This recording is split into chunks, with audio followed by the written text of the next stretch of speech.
প্রতিপক্ষকে ঘায়েল করতে হবে রাজনীতির মারপ্যাঁচে। হিংসাত্মক ও অগণতান্ত্রিক উপায়ে যদি রাজনীতি করা হয় তাহলে আবার দেশে নতুন করে ফ্যাসিবাদের জন্ম হবে। 2007 সালের 7ই মার্চ মইনুল রোডের বাড়ি থেকে গ্রেপ্তার করা হয়েছিল তারেক রহমানকে। কথিত দুর্নীতির মামলায় তাকে আটক করার পরে নেওয়া হয় রিমান্ডে। চলে নির্যাতন, সীমাহীন শারীরিক টর্চার এবং যে কোনো উপায়ে তাকে দিয়ে স্বীকারোক্তি নেওয়ার অপচেষ্টা। আর সে সময় ঠিক কি উপায়ে তার উপর নির্যাতন করা হয়েছিল তার সামান্য কিছু তিনি নিজে আদালতকে জানিয়েছিলেন। আর তারেক রহমানের উপর নির্যাতনের সেই ঘটনা আবার আলোচনার কেন্দ্রবিন্দুতে। অমর 21 বইমেলায় সদ্য প্রকাশিত একটি বই তারেক রহমান সংগ্রাম ও রাজনৈতিক যাত্রা নামক এই বইটিকে ঘিরে বিএনপির মিডিয়া সেলের আহ্বায়ক ডক্টর মাওদুদ আলমগীর পাভেল ও শিক্ষা গবেষক ডক্টর সাইমুম পারভেজের সম্পাদিত বইটিকে ঘিরে নতুন করে আবার সেই 1/11-এর নির্যাতনের চিত্র মানুষের সামনে চলে আসে। বিশেষ করে সম্প্রতি সামাজিক যোগাযোগ মাধ্যম ফেসবুকে গণ অভ্যুত্থান পরবর্তী গুম খুন হত্যা মামলার আসামিরা যেভাবে উচ্ছ্বসিত ভঙ্গিতে এবং খোশ মেজাজে আদালতে হাজিরা দিচ্ছেন তাদের সেসব কিছু ছবি ফেসবুকে ভাইরাল হয়। আর এসব ছবি দেখেই মানুষ মন্তব্য আলোচনা সমালোচনা করছেন 1/11 পরবর্তী সরকার এবং তাদের দায়ের করা মামলায় আসামিদের আদালতে হাজিরা দেওয়ার যে দৃশ্য সেটি নতুন করে আলোচনার জন্ম দেয়। 1/11-র সময় এই আদালত পাড়ার এই পথ ধরেই তারেক রহমানও আসতেন আদালতে হাজিরা দিতে, কিন্তু সেদিন তারেক রহমান সোজা হয়ে দাঁড়াতে পারতেন না। তিনি দুজন মানুষের কাঁধে ভর করে খানিকটা পা ছেঁচড়ে আদালতে আসতেন। অনেক সময় হুইল চেয়ারে করে বসেও আদালতে আসতে দেখা গেছে। অথবা বিগত আওয়ামী লীগ সরকার আমলেও এই চিত্র অহরহ ছিল। বিরোধী দল মতের নেতাকর্মীদেরকে আইন শৃঙ্খলা রক্ষাকারী বাহিনী গ্রেপ্তার করার পরে যখন আদালতে হাজিরা দিতেন তখন তাদের চেহারার ভিতরে ব্যাপক পরিবর্তন দেখা যেত।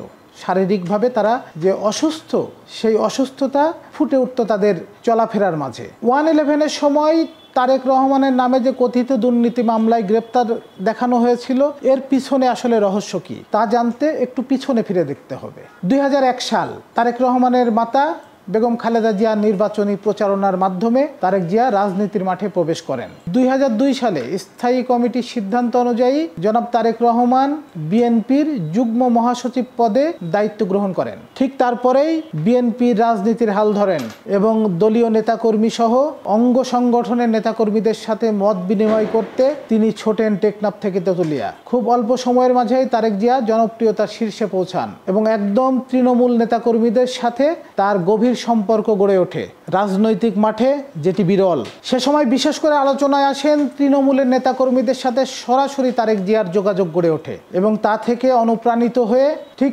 শহীদ রাষ্ট্রপতি জিয়াউর রহমানের আমলে যেমনটি ঘটেছিল, যেমনটি শহীদ প্রেসিডেন্ট জিয়াউর রহমান একদম গ্রাম পর্যায়ে তিনি সশরীরে উপস্থিত হতেন। রাজনৈতিক বোদ্ধাগণ অনেকেই মনে করেছিলেন সে সময় শহীদ রাষ্ট্রপতি জিয়াউর রহমান এবং বেগম খালেদা জিয়ার যোগ্য উত্তরসূরি হয়ে উঠছে তারেক রহমান এবং আগামী দিনের ধানের শীষের কাণ্ডারি হতে চলেছেন তিনি। প্রতিপক্ষ রাজনীতির মাঠে তারেক জিয়া হয়ে উঠলেন অপ্রতিদ্বন্দ্বী। হিংসা এবং কূটকৌশলের কাছে তারেক জিয়া ধরাশায়ী হয় 1/11 নামক সরকারের কাছে। সে সময় বিভিন্ন মহল এবং প্রতিপক্ষ রাজনৈতিক দল সহ অনেকেই চেষ্টা করেছিলেন জিয়া পরিবারকে রাজনীতির মাঠ থেকে সরিয়ে দেওয়ার, যে কারণে তারেক রহমান এবং আরাফাত রহমান কোকুকে জিম্মি করে বেগম খালেদা জিয়ার কাছে প্রস্তাবনা আসে দেশ ছেড়ে চলে যাওয়ার। কিন্তু সেদিন তিনি দৃঢ়চিত্তে বলেছিলেন, এই দেশ আমার, এই দেশে আমি জন্মেছি, এই দেশে আমি মরব। বাংলাদেশ থেকে আমাকে কেউ বিতাড়িত করতে পারবে না। যত কিছুই আমার উপরে নেমে আসুক, যা কিছুই আমার দেখতে হোক, আমি সব কিছুর জন্য প্রস্তুত, তবুও এই দেশ ছেড়ে আমি যাব না। সেদিন আপোষ করেননি বেগম খালেদা জিয়া। তার পরিপ্রেক্ষিতেই তারেক রহমানের জীবনে নেমে আসে এই অমানবিক নির্যাতন। সে সময় তারেক রহমান আদালতকে বলেছিলেন, আমাকে অমানবিক নির্যাতন করা হচ্ছে। জিজ্ঞাসাবাদের নামে আমাকে 24 ঘন্টার 18 ঘন্টা নির্যাতন করা হয়। আমি সন্ত্রাসী নই, আমি একজন রাজনীতিবিদ। আদালত আমাকে চিকিৎসার অনুমতি দিলেও আমাকে চিকিৎসার ব্যবস্থা করা হচ্ছে না। রিমান্ডে আমাকে এমনভাবে নির্যাতন করা হয় যে আমি মেরুদণ্ড সোজা করে এখানে দাঁড়াতে পারছি না। আমার চোখ বেঁধে অজ্ঞাত স্থানে নিয়ে যেয়ে ক্রস ফায়ারে মেরে ফেলার হুমকি দেওয়া হচ্ছে। মেডিকেল রিপোর্ট অনুযায়ী তারেক রহমানের সে সময় বিশেষায়িত অর্থোপেডিক চিকিৎসার প্রয়োজন ছিল। তারেক রহমানের মেরুদণ্ডের 6 ও 7 নম্বর হাড়টি ভেঙে দেওয়া হয়েছিল। মেরুদণ্ডের 33টি হাড়ের যে দূরত্ব থাকার কথা সেই দূরত্ব কমে গিয়েছিল। এছাড়াও অনেকগুলো হাড় বাঁকা হয়ে যায়। আর এসব নির্যাতনের খবর প্রকাশ পেলে ধীরে ধীরে মানুষের মাঝে ক্ষোভ সঞ্চারিত হতে থাকে। বাংলাদেশের সাধারণ মানুষরা ফুঁসে উঠতে শুরু করে। এরপর 2008 সালে আওয়ামী লীগ সরকার ক্ষমতা গ্রহণ করে। আওয়ামী লীগ সরকার ক্ষমতা গ্রহণের পর আওয়ামী লীগের নেতাকর্মীদের সব মামলা খালাস হয়ে যায়। 2008 সালে দেশ বিদেশের অনেক বোঝাপড়ার মাধ্যমে আওয়ামী লীগ সরকার ক্ষমতা গ্রহণ করেন। এরপর তত্ত্বাবধায়ক সরকারের দেওয়া সব মামলা থেকে আওয়ামী লীগের নেতাকর্মীরা খালাস পান।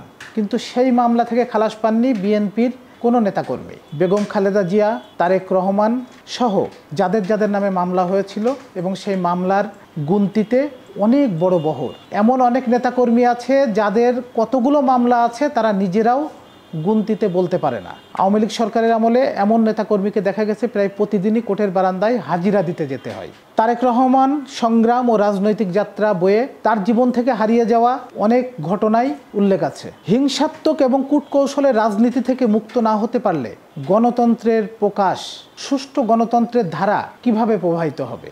রাজনৈতিক বক্তব্যের মাধ্যমেই নিষ্পত্তি করা উচিত। রাজনৈতিক কলা কৌশল থাকবে, সেটা রাজনৈতিক মারপ্যাচ দিয়েই তার সমাধান করতে হবে।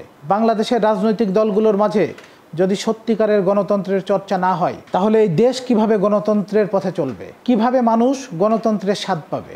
বাংলাদেশের রাজনীতিতে সুষ্ঠু গণতন্ত্রের ধারা প্রবাহিত হোক, সুষ্ঠুভাবে দেশের রাজনীতির পরিবেশ সুন্দরভাবে চলুক, সেই প্রত্যাশা রাখি আমরা।